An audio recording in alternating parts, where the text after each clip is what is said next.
bem recebida pela população. O maior problema que a gente vê hoje, por exemplo, ainda depois de quase 90 dias, é o próprio uso da máscara, né? A gente tem dificuldade ainda, ninguém sabe, mexe aqui, mexe para... Então, a gente está comunicando, de certa forma, corretamente como ao utilizar um instrumento de proteção, né? Então é um desafio, né? É verdade. Bom, eu vou fazer um comentário aqui, vou ler o comentário do Maurício Pozobon, e depois vou fazer a pergunta do José Luiz, tá? Que ele já tinha mandado antes para a gente, tá bom? Então, Maurício Pozobon falou assim: boa noite, pessoal. Estamos aqui em Santa Catarina acompanhando a transmissão com os acadêmicos da disciplina de Gerenciamento de Riscos Ambientais do curso de Engenharia Civil da Unisociesc, de Blumenau. Abraço a todos. Então, um abraço pessoal aí dos outros estados que está acompanhando a gente, de Santa Catarina. Muito bacana. E aí a pergunta lá do Zé, no começo, foi o seguinte, né? Tudo indica que a situação da pandemia vai permanecer aí por um prazo bastante significativo, né? E essa migração também do vírus, da doença, para o interior do estado, para o interior do país. Então, ele pergunta como os trabalhos, né, nas diferentes áreas da geologia, a geologia de engenharia ou ambiental, demandam várias investigações de campo. Como vocês pensam, né, qual a estratégia que deve ser pensada para conseguir executar os campos com mais segurança? E a outra pergunta que ele faz é na medida em termos da adoção do home office, as atividades remotas, né, que estão agora em voga, está todo mundo aí migrando para o home office, né, e que falam que hoje isso vai ser o novo normal, que nós não vamos voltar mais a ser como antes, né, o que a gente podia pensar nos termos dessa nova realidade para os trabalhos da nossa área? Boa, vamos lá. Boa pergunta. Bom, com relação à questão de segurança e protocolos, isso a gente tem discutido bastante até internamente no ITT, até porque a nossa área, né, o nosso centro no geral, né, não só a nossa área de trabalho, mas o centro que a gente trabalha, a base dele, 80%, se não mais, dos trabalhos, eles necessitam de campo. A nossa vida, na verdade, é ir no campo, extrair o dado e transformar isso de alguma forma para que o cliente ou o governo entenda isso da melhor forma possível. Eu acho que uma das vantagens que isso cria para a gente na verdade, um pouco a pergunta da Luciana Pascarelli. Né? Aliás, para quem não viu, ela já colocou o link aqui do GeoSampa nas perguntas aqui. Vale a pena, entrem lá. Eu acho que isso, na verdade, ele vai aumentar a importância da questão dos sistemas de informação geográfica, né? Da forma como a gente apresenta isso. Acho que a gente vai ter que começar a repensar, na verdade, as melhores formas de se apresentar isso, como otimizar da melhor forma possível esse tipo de sistema com relação a essas informações. Com relação ao campo propriamente dito, aí depende do cenário e do tipo de trabalho que a gente está fazendo. Né? Então, a primeira questão, por exemplo, que a gente tem na nossa sessão, eu tenho um trabalho com cliente. Então, a primeira coisa que eu tenho que saber, na verdade, é qual é o protocolo do cliente. O que a empresa dele está fazendo, o que ele entende que é importante, para a gente ver se a gente consegue se adaptar à necessidade dele, né? Como que a gente vai trabalhar, e aí sim disparar um tipo de processo. Na semana passada, se não me engano, né, Gramani, a gente foi a campo, né? A gente precisava fazer um trabalho de campo no município, e a gente fez o primeiro teste, né? Então, hoje, o pessoal do grupo de risco não está saindo ainda, né? O Gramani, a gente não está no grupo de risco, nem pela idade, nem por comorbidade. Então, a gente conseguiu ir até esse município. Então, foi uma preparação, na verdade, né? A gente falou, bom, vamos chegar cedo, porque é um tipo de mapeamento que envolve a comunidade, né? A gente ia num assentamento precário, né? Então, você tem um contato direto com as pessoas. Então, quanto mais cedo você for, melhor para evitar esse tipo de contato. A gente demorou um pouco mais do que a gente gostaria. A gente começou a ver as pessoas saindo de casa, obviamente, certa curiosidade, né? Você está entrando ali no quintal das pessoas, né? Circulando nas casas delas, que é o nosso tipo de trabalho, né? Ver essas feições de deslizamento, como tá, cicatriz e tudo mais. E as pessoas é da nossa natureza, né? Elas vêm com curiosidade, a maioria delas sem máscara, a maioria delas sem o devido cuidado, né? A gente tentou ao máximo manter uma distância e conseguir fazer o trabalho, mas acho que complicado ainda, viu? Não foi uma sensação muito boa de segurança, né, de trabalhar.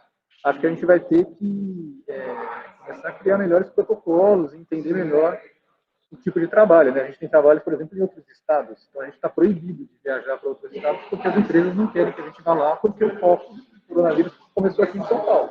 Isso está se espraiando, né? Então vai ser um processo que vai demorar um certo tempo, né, até a gente conseguir entender, mas acho que a base de tudo é protocolo, conversa e transparência. Não muda muito isso, né? Acho difícil que na parte da geologia a gente consiga, de alguma forma, criar um meio que a gente não vá mais a campo, né? Não sei, essa é a minha opinião particular, né? Eu queria só puxar para o lado do desconhecimento, ou do desconhecimento, não é desconhecimento, mas o mínimo, com relação ao processo, né? Enquanto eu não entender melhor a questão do próprio processo, que é o coronavírus, o seu grau aí de transmissibilidade, enfim. Porque a gente tem recursos, medidas, que a gente consegue, né? A máscara, aquela proteção da face. Para determinados de trabalho, eu acredito que até vai ser mais simples os protocolos. Vão ter que existir os protocolos, e uma coisa que a gente fala assim, existe e a gente vai ter que respeitar. Porque a gente sabe que existem muitos protocolos e eles não são seguidos à risca, né? Então, só para puxar para o lado do processo, né? Enquanto a gente não entender melhor essa questão da transmissão, conversando com o Fabrício, né, até levantou a questão, mas será que é só pela respiração e o olho, né? Como é que ficam as outras entradas? Então, enquanto a gente não entender isso, fica um pouco complicada essa questão do campo, porque o campo, o que ele envolve? Integração e proximidade, não digo aglomeração, mas indica proximidade de pessoas. E proximidade é a história do raio de alcance, né? Serve para um escorregamento, quando a gente fala assim, a casa está próxima ao talude. Então hoje a gente está falando, a gente está próximo um do outro aqui, né? Então é o raio de alcance de um tipo de processo. Legal. Bom, vou fazer só mais uma pergunta e aí a gente vai também já encerrando, porque já passamos bem de 1 hora, mas é o seguinte, o Ronaldo Malheiros Figueira, ele pergunta uma coisa nesse sentido, muito vocês já falaram, né? Mas ele diz assim, pelo sentimento de vocês, como será a nossa rotina depois da pandemia, né? Vocês já falaram. E, se por essa experiência, o governo vai passar a valorizar a gestão de riscos e desastres.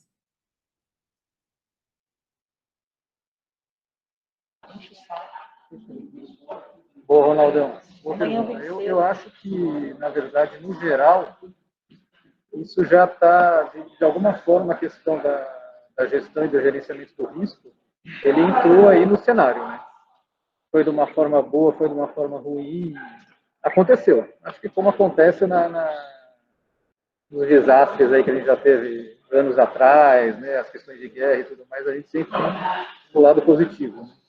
A gente que está aqui na proximidade, né, com as secretarias, a gente, acho que aí é um testemunho nosso, né, Grama, de que a gente está tendo uma boa relação com diversas secretarias, né, nessa discussão de gerenciamento e gestão, né? A gente tem a oportunidade aqui, essa sala aqui transitam vários secretários, né, dia a dia, são as salas de reuniões que ficam por aqui, e principalmente a gente tem uma relação muito forte agora com o João Otaviano, né, o secretário de Logística e Transportes, né, que a gente tem feito um trabalho super legal com ele, que o Alexandre tem tocado junto com assessoria, né, a Cristina Kika, deve estar assistindo a gente aqui, agradecer a Cristina também da SLT, pela força que ela tem dado, né, principalmente no trabalho que o Gramani comentou, que é a dispersão, né, do vírus, né, que a gente conseguiu delinear bem pelas estradas, né, como isso foi indo para o interior, né. A gente tem um material que ele é interno aqui da Secretaria de Logística, né, com relação a isso, de como essas questões estão se distribuindo. Então, eu acho que aos poucos isso está, não vou dizer que diretamente, Ronaldo, isso emplacou, mas eu acho que a gente está plantando aí uma sementinha em áreas que a gente não imaginava, né? Eu acho que é muito da questão que o Gramani comentou, né, das inter-relações e de aproveitar as oportunidades, né? Quando o caminho de mão dupla ali está aberto, né? Quando você tem o dado aqui, a informação, e o lado de lá do secretariado, ele tem um interesse, né, em trabalhar com isso. Isso é super válido e isso tem acontecido bastante por aqui. E aproveitando a pergunta do Ronaldo, né? Lembrar, né, Ronaldo? A gente trabalha, a gente não, vamos dizer vocês, Eduardo, Ronaldo e grandes colegas aí trabalham há 35, 40 anos com questão de desastres naturais, movimento de massa. Precisou a gente ter o desastre da região serrana do Rio, em 2011, para ter uma mudança muito forte na política, na educação do país, em função de tudo que a gente assistiu, né? Infelizmente lá no Rio. Criação de novos centros, criação de uma outra lei, né? Então é o momento, né? Então a gente vem agora com um processo que é muito impactante, né? Forte. A gente perde pessoas todos os anos por escorregamento, enxurrada, inundação. A gente está perdendo muito da nossa sociedade, colegas inclusive, né? Em função de outro tipo de processo. E sem dúvida nenhuma, né? O pessoal vai entender que a gestão, né? O gerenciamento desse desastre, até para planejar as coisas no futuro, né? Elas precisam estar logo ali na porta de entrada, né? Entrou, já tem a mesinha da gestão, vamos dizer assim, e do planejamento. Tomara que essa sementinha brote mesmo. A Rita Riso, ela está perguntando assim, quais são as expectativas para o interior diante dos dados apresentados? Aí os dados de Covid. Acho que é isso. Aí a gente encerra. Vou ver aqui se tem mais algum. Bom, na verdade, o que a gente está observando aqui, principalmente nesse trabalho que a gente tem feito junto com a Secretaria de Logística e Transporte, é realmente a dispersão para essas vias principais, né? Você pega o mapa, joga os casos de Covid e você identifica perfeitamente ali os caminhos das principais rodovias. Você pega o Washington Luiz, você pega a Anhanguera, pega a Bandeirantes, pega toda a linha do Vale do Paraíba, né? Isso vai abrindo, né? Na verdade, a gente começou com um foco aqui em São Paulo e isso está adial. Até o próprio secretário, um dia ele sentou com a gente aqui junto a Viana, esse mapa de São Paulo, talvez a gente pudesse dividir ele aqui em raios, né, de 50 quilômetros, até para entender não só para onde isso está indo, mas como isso está voltando, né? Principalmente com as reaberturas, né? Como que fica esse transporte? Porque eu saio de São Paulo, eu sou um vetor lá no interior. Aí São Paulo melhora, o interior está ruim. Então, o cara que está lá no interior, ele volta para São Paulo, porque aqui está bom. E aí fica essa dança de vetor, de passagem, né? Então, todo esse trabalho vem sendo feito para que a gente consiga identificar, na medida do possível, né, como está essa distribuição aí por todo o estado. E até o Fábio estava falando, eu lembrei de um caso que foi bastante forte para nós, né? Que é a história num certo momento, alguns anos atrás, a gente tem uma ruptura de uma barragem, lá pelo mês de novembro, né? Enfim. E a mídia mostrava a massa de rejeito, enfim, do material escoando pela drenagem. E durante os dias que se passavam, a gente escutava, né? Eu escutava, vai chegar no mar. Vai chegar no mar. E eu não via nenhuma ação, nenhuma atitude com relação a isso. Então, um pouco dessa experiência de um desastre, que a gente sempre tem lições importantes, né? E reflexões a ser feitas, né? Dessa vez, a gente não podia falar assim, olha, tem as rodovias, vai chegar no interior, vai chegar no interior. Então, de certa forma, sabendo dessa informação, sabendo dessa propagação, algumas ações foram já executadas, né? Para não ter aquela história, chegou no mar. Lógico, chegou no interior, a gente não vai conseguir 100% diminuir a contaminação, os óbitos, né? Mas medidas foram tomadas em relação a isolamento, distanciamento, né? Mas é aquela lição. Então, o Fabrício falando, eu lembrei dessa história da lama, vai chegar, e eu perguntar, mas e aí, quem é que vai segurar? Dá para segurar essa lama, pelo menos parte dela, né? Então, esse aprendizado a gente traz para cá também, né? Vai expandir para o interior. E o Fabrício levou bem. A onda vai voltar? Porque é um processo diferente. Então, ela pode voltar em direção à capital novamente, né? Bom, tá certo. Tem muitas mensagens, tem ainda algumas perguntas, muitas mensagens do pessoal parabenizando e agradecendo, um monte de colegas, né, de vocês, do IPT, da USP e tudo mais. Mas não dá para a gente ler tudo, senão a gente vai ficar aqui até acharem a vacina para a Covid, né? Então, eu vou passar para vocês aí um fechamento, se vocês querem dar uma considerações finais aí para a gente ir encerrando. Pode ser? Claro, vamos lá. Além de falar para o pessoal usar máscara, pelo amor de Deus. Máscara, não sai de casa, sai o mínimo possível, né? Na medida do possível. Mas dói a orelha. Aqui, né? É verdade, a gente fica orelhudo com esse negócio. Gente, é terrível a orelha, não é? Com esse negócio de máscara. Acho que eu vou ficar igual o Topodídio. Não, queria agradecer de novo a oportunidade. Eu acho que esse é um assunto, como eu comentei lá no começo, né, dentro da geologia, ele já não é um assunto que é de grande amplitude, né, a questão da gestão e do gerenciamento de risco, né. Acho que toda oportunidade que a gente tem, né, a gente conversou bastante da questão da comunicação de risco, né. Acho que quando a gente tem a oportunidade de mostrar um pouco do nosso trabalho, né, e como ele se aplica, né, até em diferentes situações, né. Então, são protocolos, são linhas aí que a gente consegue ampliar e ver um bom uso, né, em outros locais. E é uma coisa que a gente gosta muito dentro desse trabalho, né, que a gente, infelizmente, obviamente, a gente trabalha com desastre, né, com óbito e tudo mais, mas a gente consegue ver o resultado do nosso trabalho na prática ali, na unha, né, quando a gente está num deslizamento ali, auxiliando o bombeiro na resgate ou busca de corpos, né, ou até hoje aqui, né, a gente fica acompanhando nessas curvas, né, o sobe e desce, a questão do isolamento, você está ali no chão de fábrica, né, na ponta do negócio, vendo o seu trabalho ser aplicado. Então, agradecer a oportunidade, agradecer aos colegas aí por terem disponibilizado o tempo, né, ouvir um pouco da gente, né, a gente gosta de falar bastante, né, então tem que controlar. A gente tinha aí, acho que 20 slides, não passamos nem 10. Mas tudo bem, a gente pode fazer outras lives, não tem problema. A gente está à disposição. Queria, então, agradecer a vocês, né? Agradecer, na verdade, aqui a todo o sistema, né?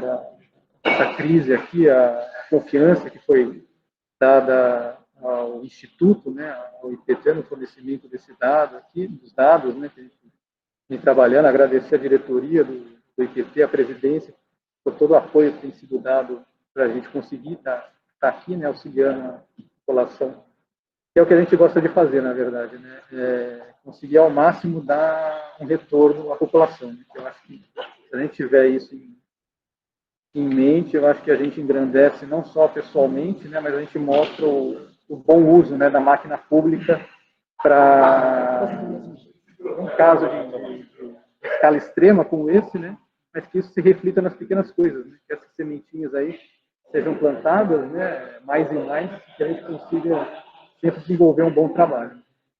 Obrigadão.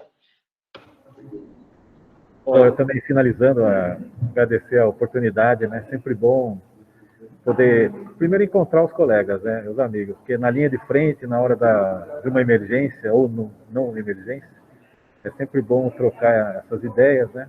O nosso objetivo era levantar algumas, inclusive deixar umas questões, assim, né? Nós vocês vão pensar bastante sobre o que a gente falou, né?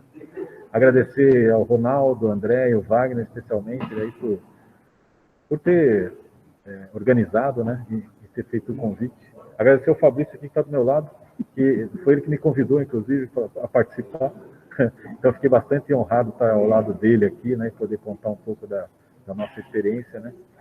E fechar que, até seguindo o que o Ronaldo perguntou, existe uma esperança, né, em relação ao tema, não só a questão dos desastres naturais, né, porque esse assunto está sendo levado aos poucos para a universidade. Então, o IPT tem feito, de forma ainda pouca ou pontual, né, algumas ações.